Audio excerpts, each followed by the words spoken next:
بسم اللہ الرحمن الرحیم۔ اللہ تعالیٰ جو ہے وہ قرآن میں فرماتے ہیں من جاء بالحسنۃ فلہ عشر امثالها، کہ اگر تم میرے راستے میں ایک درہم یا ایک روپیہ یا ایک ڈالر خرچ کرو گے تو میں اس کے بدلے میں تمہیں 10 دوں گا۔ ویڈیو کو شروع کرنے سے پہلے چینل کو ضرور سبسکرائب کر لیں اور ویڈیو اگر اچھی لگے تو اس کو لائک کر دیا کریں۔ یہاں پر جو ہے نا حضرت علی رضی اللہ تعالیٰ عنہ کا ایک واقعہ ہے، وہ میں آپ لوگوں کو سناتا ہوں۔ ایمان افروز واقعہ ہے اور ایک ایڈوائس ہے ہمارے لیے، ایک نصیحت ہے ہمارے لیے کہ یقین جو ہے وہ کیسا ہونا چاہیے۔ حضرت علی رضی اللہ تعالیٰ عنہ آپ صلی اللہ علیہ وسلم کے داماد رسول ہیں اور حضرت فاطمہ الزہرا خاتون جنت کے شوہر ہیں اور حسنین کریمین ان کے والد ہیں۔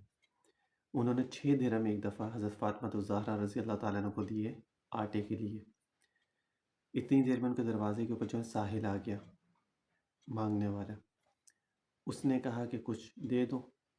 اب یہ اہل بیت کے گھرانے کی یہ شان ہے، یا آپ صلی اللہ علیہ وسلم کے گھرانے کی ازواج مطہرات ہوں چاہے اہل بیت کا گھرانہ ہو، ان کی شان ہے کہ یہ لوگ خود تو فاقہ کر سکتے ہیں لیکن جو ان سے مانگنے کے لیے آئے تو اس کو خالی ہاتھ کبھی نہیں لوٹاتے یہ لوگ۔ انہوں نے بھی ایسے ہی کیا۔ تو وہاں پر حضرت علی نے حضرت امام حسن رضی اللہ تعالیٰ عنہ وہاں پہ موجود تھے، ان سے کہا کہ اپنی والدہ کے پاس جاؤ اور ان سے کہو کہ 2 درہم دے دیں۔ اب وہ وہاں پر گئے تو انہوں نے کہا کہ 2 درہم دے دیں، سائل آیا اس کو دینے ہیں۔ تو حضرت فاطمہ الزہرا رضی اللہ تعالیٰ عنہ جو ہیں انہوں نے کہا کہ یہ تو آٹے کے لیے دیے تھے حضرت علی نے۔ تو جب انہوں نے کہا اس طرح کہ جی والدہ تو یوں کہہ رہی ہیں، تو انہوں نے کہا کہ اہل بیت کا گھرانہ جو ہے وہ کب سے یہ سوچنے لگ گیا۔ ان کا مقصد یہ تھا کہ کھانا تو ہمیں اللہ نے کھلانا ہے، تو ہم کیوں پیسے کے اوپر نظر رکھیں کہ وہ ہمارے پاس ہوں گے تو ہم آٹا لیں گے اور یہ۔ تو انہوں نے جو ہے وہ جب انہوں نے یہ بات بتائی حضرت امام حسن حضرت علی کو، تو حضرت علی نے کہا کہ اپنی والدہ سے کہو کہ 6 درہم جو ہیں وہ اس سائل کو دے دیں۔ انہوں نے 6 درہم جو ہے وہ سائل کو دے دیے۔ اب گھر میں ان کے ہاتھ میں کچھ بھی نہیں تھا ان کے پاس۔ اب انہوں نے کیا کیا کہ وہ باہر آئے تو وہاں سے ایک آدمی اونٹ لے کے گزر رہا تھا، تو اس نے کہا کہ یہ بیچنے کے لیے ہے۔ تو حضرت علی نے کہا کہ ٹھیک ہے میں خرید لوں گا یہ، لیکن میں یہ ادھار میں لوں گا، نقد میں نہیں لوں گا، ادھار میں لوں گا۔ اس شخص نے کہا ٹھیک ہے آپ ادھار میں لے لیں۔ تو حضرت علی نے فرمایا کہ کتنے میں دو گے؟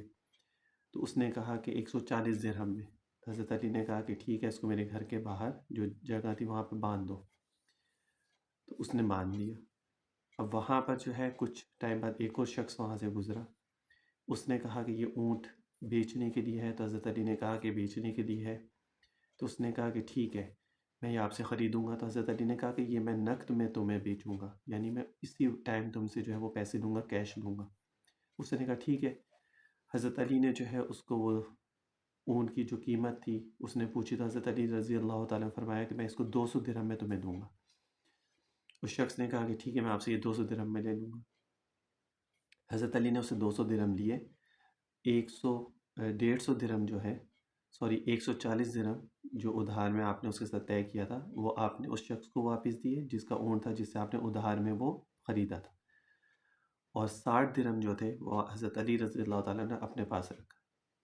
اب جو آیت ہے نا قرآن کی من جاء بالحسنۃ فلہ عشر امثالها، جس میں اللہ تعالیٰ فرما رہے ہیں کہ تم 1 درہم اگر میرے راستے میں خرچ کرو گے، یا 1 روپیہ میرے راستے میں خرچ کرو گے، یا 1 ڈالر میرے راستے میں خرچ کرو گے، ایگزامپل دے رہا ہوں میں، تو میں اس کے بدلے میں تمہیں 10 دوں گا۔ یہ یہاں پر یہ جو آیت کا جو مصداق ہے وہ صادقات ہے کہ حضرت علی نے جو ہے وہ 6 درہم اللہ تعالیٰ کے راستے میں خرچ کیا، اللہ تعالیٰ نے اس کے بدلے میں 60 درہم دیے، یعنی 1 درہم کے بدلے 10 درہم دیے۔ اب یہاں پر یہ ان لوگوں کے لیے ہے کہ جو یہ سمجھتے ہیں اگر ہم صدقہ کریں گے تو ہمارا مال ختم ہو جائے گا، یا ہم زکوٰۃ نکالیں گے تو ہمارا مال ختم ہو جائے گا۔ ایسا نہیں ہے۔ ان سب چیزوں کے لیے اللہ تعالیٰ نے احادیث کے اندر ذکر فرمایا ہے۔ صدقہ جو ہے مال کو بڑھاتا ہے، کم نہیں کرتا ہے۔ اسی طرح زکوٰۃ جو ہے، جو انسان ٹائم ٹو ٹائم زکوٰۃ پے کرتا ہے اور پوری نکالتا ہے، اللہ تعالیٰ اس کے بدلے میں اس کو ڈبل عطا فرماتے ہیں، بلکہ ڈبل سے بھی زیادہ اس کو عطا فرماتے ہیں۔ تو اس لیے یہ صدقہ زکوٰۃ جو ہے یہ مت سوچے کہ اگر ہم یہ نکالیں گے تو ہمارا مال کم ہو جائے گا، یا ہمارے پاس مال بچے گا نہیں، یا ہمارے مال میں بہت زیادہ کمی ہو جائے گی۔ نہیں، صدقہ تو ایک ایسی چیز ہے کہ جو انسان اللہ تعالیٰ کا جو غصہ ہے اس کو کم کرتا ہے، جو آنے والی پریشانی ہوتی ہے اس کو ختم کرتا ہے۔ آپ کے رزق میں برکت عطا فرماتا ہے، ٹھیک ہے؟ اور اس میں بھی کوئی قید نہیں ہے کہ آپ نے صدقہ اتنا دینا ہے، 100 1000 لاکھ، اس طرح آپ 1 روپیہ بھی اگر صدقہ کرتے ہیں اللہ تعالیٰ کے راستے میں تو اللہ تعالیٰ اس کا 10 گنا آپ کو عطا فرمائیں گے۔ اس طرح زکوٰۃ جو ہے اس کی بھی ایک مقدار مقرر کی ہوئی ہے کہ اتنی مقدار اگر آپ دیں گے تو آپ کو یہ ملے گا، اس کے بدلے میں اتنی آپ کو رقم ادا کرنی ہے، 2.5% جو ہوتی۔